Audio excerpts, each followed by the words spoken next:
The girl who was thrown out in the rain, beaten for loving books, rose from broken dreams to win a state award. And now she teaches the world. You won't believe how one banned book changed everything and shattered a cruel stepfather's dark reign. Watch till the end. In the quiet plains of northern Ezua, the village of Nyariga lived by old rules carved deeper than stone. Here, girls were taught that their place was behind the fire, not in front of books. School was considered dangerous.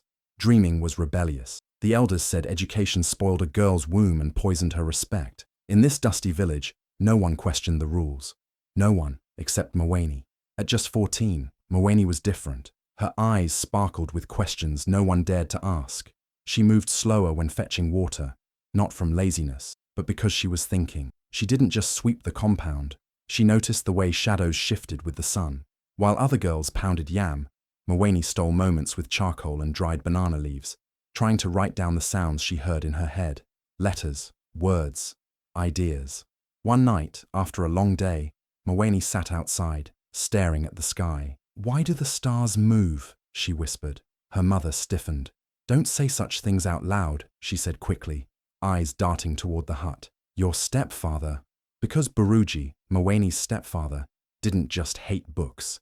He feared them. To him, an educated girl was a future rebel, a shame to the family, a woman no man would marry. Worse, he believed they became barren. And so, when he once found Mweni trying to read from a torn schoolbook a trader had dropped, he lost control. He whipped her in front of the family, shouting, "This is the demon you follow? This is how you repay me." Mweni bit her lip, refusing to cry. But that day, something changed in her. She knew now. She couldn't be safe in Nyariga if she loved learning, but she also knew she couldn't stop. She began hiding her banana leaf papers in old pots. She'd wake up before dawn to read scraps of paper she picked from the market trash. A kind old tailor who visited the village sometimes noticed her curiosity and started sneaking her small notes, teaching her one word at a time. Buruji noticed her silence, her growing calm. It unsettled him. One day, he ransacked the house and found a page with scribbles tucked inside her mattress. Furious, he dragged her out and beat her with a branch until she collapsed. Neighbors watched. No one spoke. In Nyariga, this was discipline. But inside her swollen face and aching limbs, Mweni made a vow. One day, I'll teach others what they tried to beat out of me. One day, I'll make knowledge louder than pain. And even as her mother wept in the dark, bandaging her wounds, Mweni whispered, "He can break my body, but he can't reach my mind." In that silent night, the first ember of her future lit. One day, the world would know the name Mweni, not as a disobedient girl, but as a teacher who rose from the dust of Nyariga, with nothing but fire in her spirit and a dream that refused to die. Every night, when the village of Nyariga fell into deep sleep and silence covered the dusty earth, Mweni came alive. Her body ached from the day's chores, and her back still carried bruises from her stepfather's last rage. But her mind was hungry in a way that food could never satisfy. Beneath her thin mat, she carefully pulled out a torn science textbook she had rescued from the village dump. The pages were stained and half burnt, but to Mweni, they were treasure, they were freedom. With the faint glow of a cracked torchlight she had repaired using copper wires and parts from a broken radio, she studied page after page. No teacher stood before her, no classroom surrounded her, but she learned, slowly, secretly, boldly. By age 12, she had taught herself how to read full sentences, solve equations, and understand how electricity flowed. While other children were dreaming of weddings or farm harvests, Mweni was dreaming of formulas, engines, and machines that could change the world. She had no one to talk to about these things, no one but her little half-brother, Kondo, 10 years old, wide-eyed, and always sneaking beside her during those quiet nights. "What does that mean?" he would whisper, pointing at the strange letters and numbers. Mweni would smile softly, motioning him to sit closer. "It's how the sun gives light. Here, let me show you." Night after night, they sat together under the soft light. She taught him alphabets, then numbers. She showed him how batteries worked and why magnets pulled metal. Kondo listened like the words were magic spells, and Mweni cast them carefully, hoping to pass on everything she was learning. But secrets have sharp edges.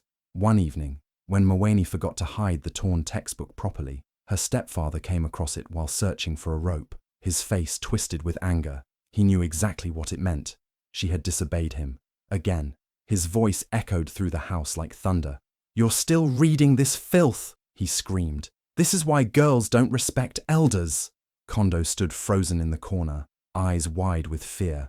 Mweni didn't move. Her heart pounded, but she stared at Buruji, refusing to show fear. He ripped the book apart and threw the torchlight across the room, smashing it against the wall. "Next time," he warned, "I'll burn your hands too."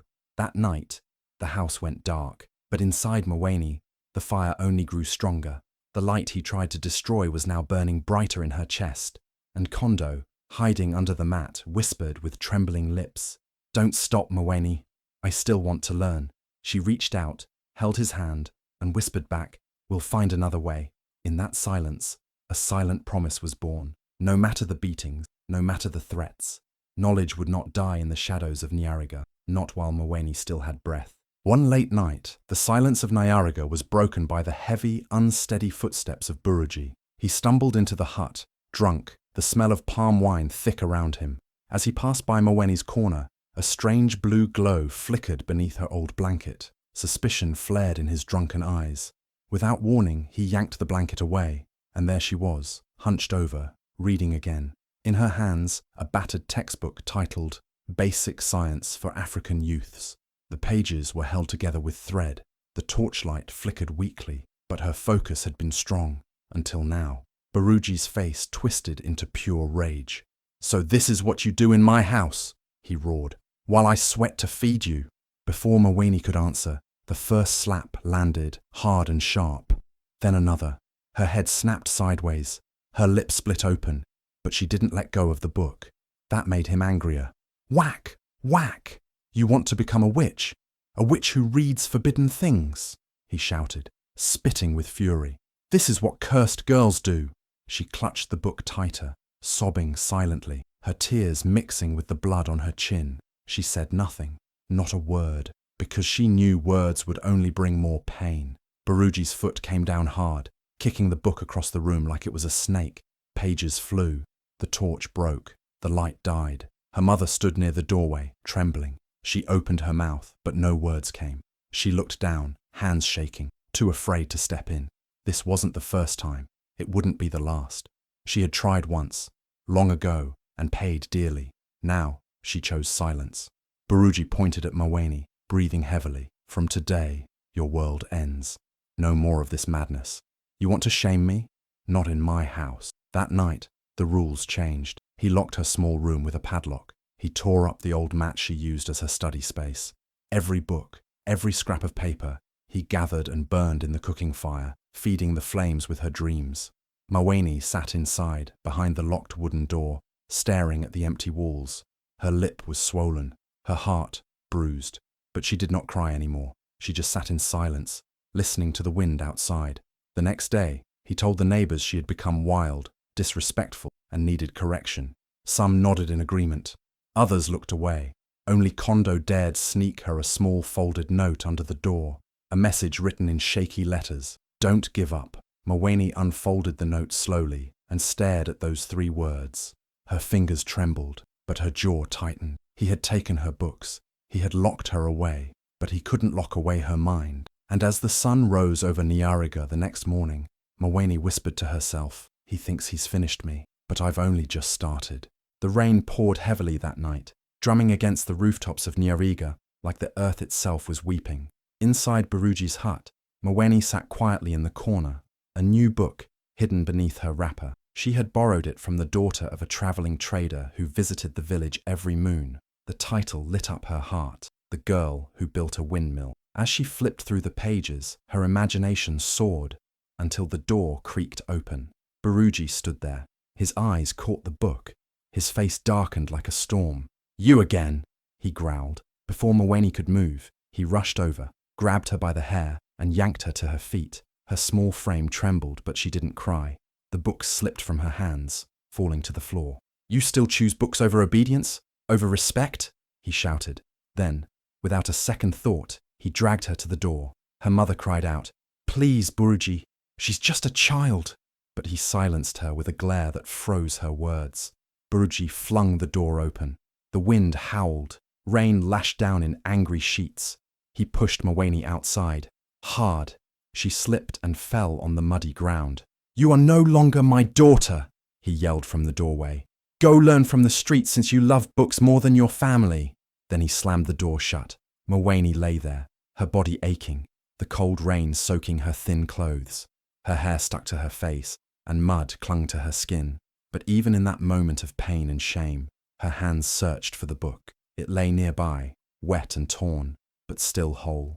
She pulled it to her chest, held it tight, like it was the only thing that loved her back. Thunder cracked above, and lightning lit up the sky, revealing her small figure curled up at the doorstep of a home that no longer wanted her. She had no shoes, no food, no shelter. The world had turned its back, but Mawani didn't cry. She sat in the rain for hours, shivering, her jaw clenched, her eyes wide open. Her book, though soggy and smudged, stayed with her. It was all she had, her hope, her strength, her dream. In the distance, dogs barked and owls hooted, but she stayed put. Kondo peeked from a tiny hole in the window.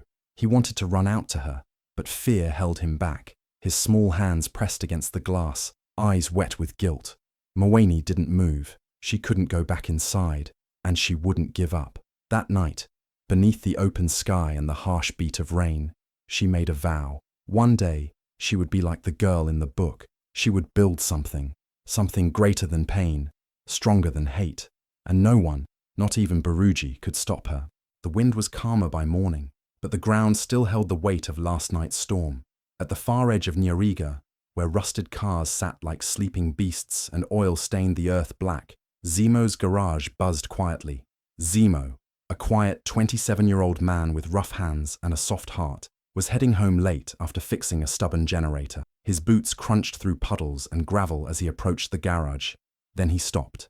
There, beneath his old pickup truck, curled up like a stray kitten, was a figure, wet, shivering, barefoot. He crouched down, his face lit by a flickering torchlight. "Mawani?" he asked gently, recognizing the girl who once helped his little sister carry water from the borehole. She didn't answer. Her lips were pale, her eyes hollow from a sleepless night, but she slowly lifted something from under her arm, a soaked, mud-covered book. That said everything. Zemo didn't ask more questions. He helped her up, brought her inside the small tool room behind his garage. He handed her a towel, made warm tea on his old kerosene stove, and found dry clothes his sister had left behind. She sipped quietly, her hands shaking. Zemo sat nearby, wiping grease from his palms, watching her in silence. He had known broken things all his life, cars, machines, even hearts, but something in Mawani's quiet strength made him pause. She wasn't broken, she was bent, but not crushed.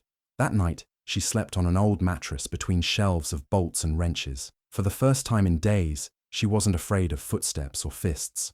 Morning light poured in gently. Zemo stood outside, dialing a number from his old phone. A woman picked up. "Hello, Dr. Nyale. I think I found someone you need to meet," he said. Inside, Mawani stirred from sleep, the damp book still clutched to her chest.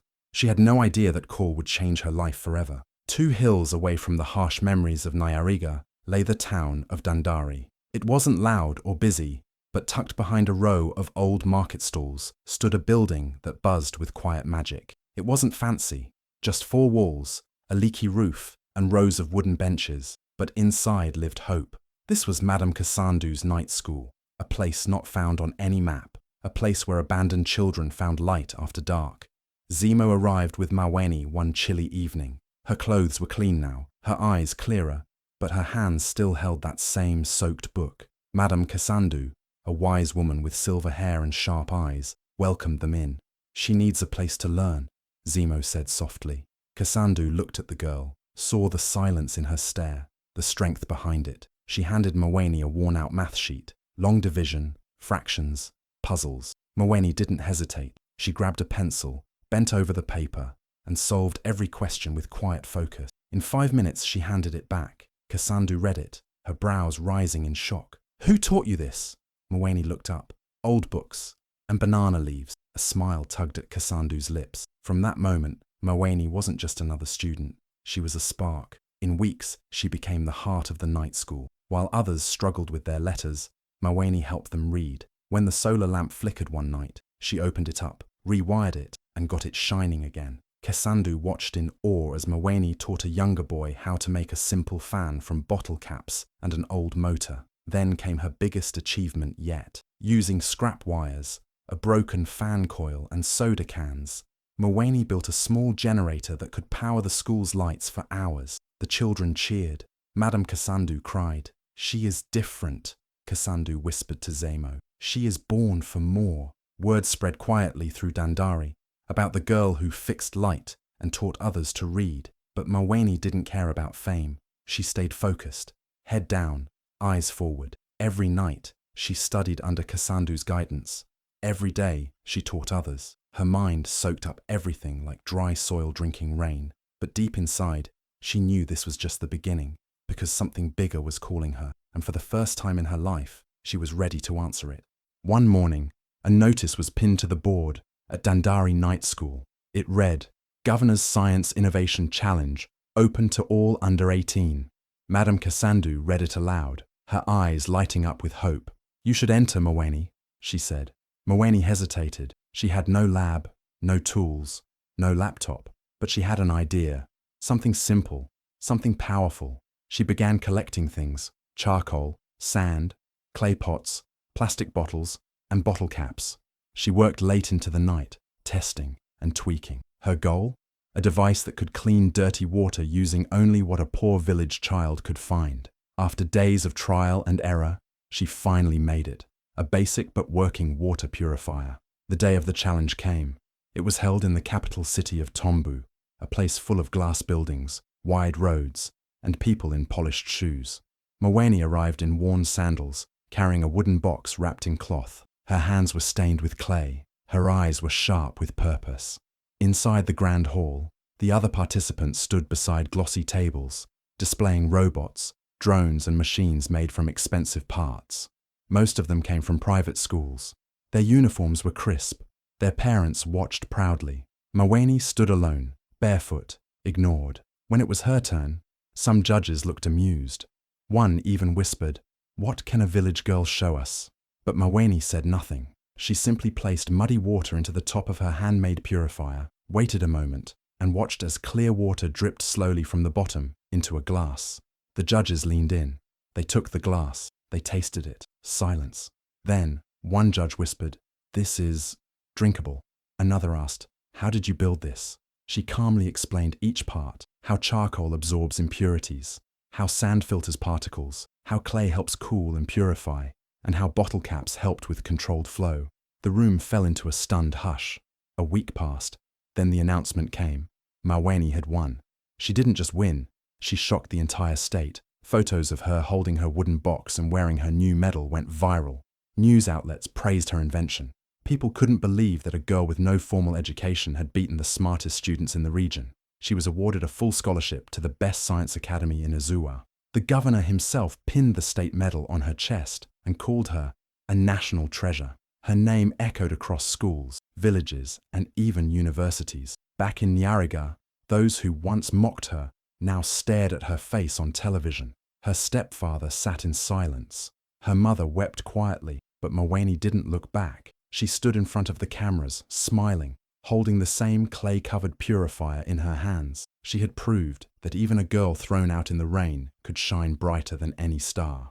The morning sun rose over Nyariga, casting long shadows across dusty paths and worn-out huts. At the local kiosk, a crowd had already gathered: men, women, children, all eager to catch the morning news on the tiny, flickering television perched on a wooden stand. The screen suddenly filled with the smiling face of Mweni Chuma, holding her medal and clutching her water purifier. The words flashed, "Winner of the Governor's Innovation Challenge."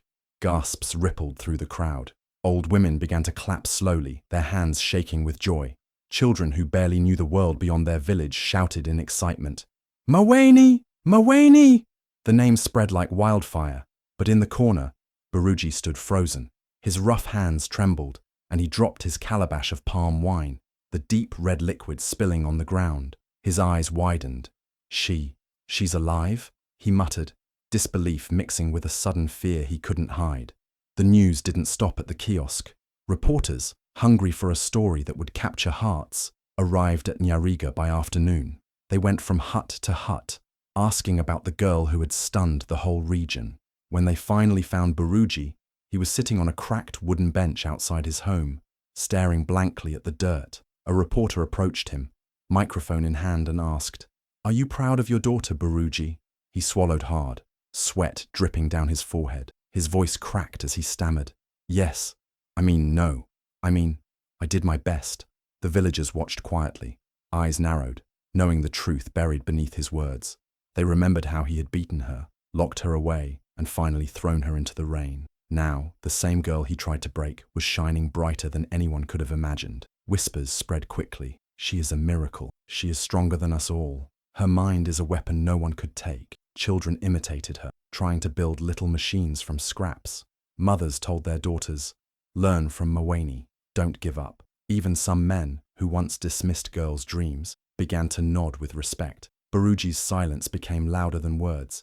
He sat isolated, unable to answer the proud questions or face the reality that Mweni had outgrown the chains he tried to wrap around her spirit. The villagers felt a new pride swell inside them, a hope that if Mweni could rise, maybe their village could too.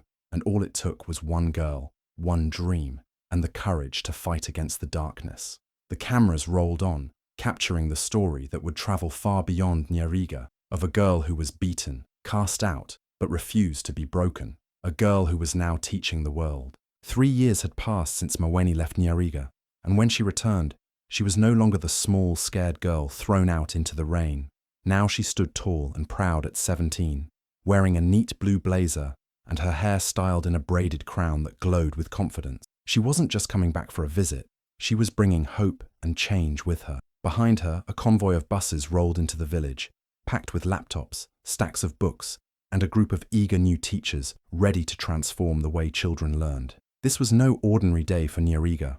It was the day their future began to look bright. Mweni had started something powerful called the Light Project, an initiative dedicated to educating girls in rural villages just like hers. The goal was clear: to give every girl the chance to dream beyond kitchen walls and dusty paths. The biggest gift she brought was a brand new school, fully solar-powered, with clean classrooms and all the tools needed for learning and discovery. It was named the Mweni Chuma Academy for Innovation, a symbol of how far she had come and how much she believed in the power of education. As Mweni stepped down from the bus, the villagers rushed forward with tears in their eyes. Women cried openly, men smiled proudly, and children ran to touch the woman who had once been one of them, a girl who had dared to dream. Her mother held her tightly for what felt like forever, tears streaming down her face as she whispered words of love and apology. It was a moment of healing and hope, but not everyone could share in the joy. Buruji, her cruel stepfather, who once locked her away and threw her out into the rain, stood far behind the crowd. His face was pale, his body trembling as he watched the woman he tried to break now bring light to the village. He said nothing, unable to meet her eyes or speak the words that might have healed old wounds. Inside, he knew he had lost, not just to Mweni, but to the future she represented. The village was transformed that day. Where once there was fear and silence, there was now laughter and learning. Girls who had been told they could never be more than cooks or cleaners were now filling the classrooms, their eyes wide with hope and excitement. Mweni's return was more than just a homecoming, it was a revolution. Her story spread far beyond Nyariga, inspiring many to believe that no matter how dark the past, the future can be rewritten with courage and knowledge.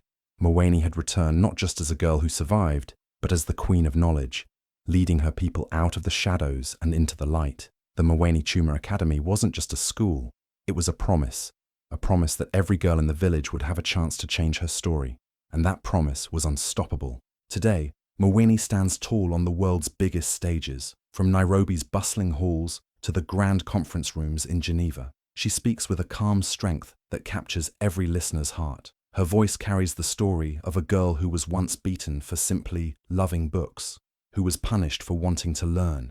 "I was beaten for loving books," she says with fire in her eyes. "But now, I build libraries." Her journey from pain to power inspires millions around the globe. Her story has appeared on magazine covers, and she's received prestigious global awards for her innovation and courage. But it's not just the trophies or the headlines that matter. It's the hope she gives to every child who dreams of a better life. Mwene's mission has grown beyond her village. She's become a symbol of resilience, education, and change. With every speech she gives, Mwene teaches more than science or technology. She teaches the world about the power of dreams, about fighting against odds, and about the importance of education for every child, no matter where they come from. People listen, take notes, and share her message far and wide. Meanwhile, far from the spotlight, in a small bar in her old village of Nyariga, one man watches her lectures on a tiny screen. Baruji, the stepfather who once locked her away and threw her out into the rain, now sits quietly in the back, eyes heavy with regret. He watches the girl he tried to break, the same girl he punished for studying, now teaching the world. His silence is filled with shame. He knows he failed her, and that she rose higher than he ever imagined. Mwene's story is a powerful reminder. Never kill a child's dream. It might be the only light this world needs.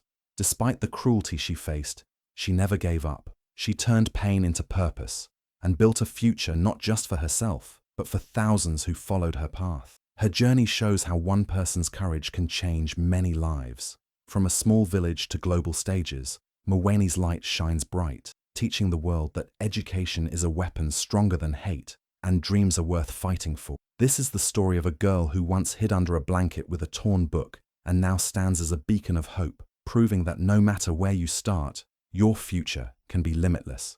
And while Baruji watches in silence, the world listens and learns from the Queen of Knowledge. If Mwene's story touched your heart, remember this: every child deserves the chance to dream, to learn, and to shine. No matter where you come from or what challenges you face, your dreams are powerful. They can light up not only your own life, but the whole world around you. Mwene's journey shows us that kindness, courage, and determination can break through even the darkest times. So, never stop believing in yourself or the dreams of the children around you. Support education, encourage those who struggle, and never let anyone tell you that learning is a waste or a crime. Because education is the key that can unlock a brighter future for all of us. If you believe in the power of stories like Mwene's, please help us spread this message. Like this video to show you care. Share it with your friends and family so more people can be inspired. And don't forget to subscribe to our channel for more incredible stories that can change lives and hearts. Thank you for watching and being part of this journey. Together, we can create a world where every child has the light they need to grow and succeed. Your support means everything, so please like, share, and subscribe. Let's keep the light of knowledge burning bright for everyone.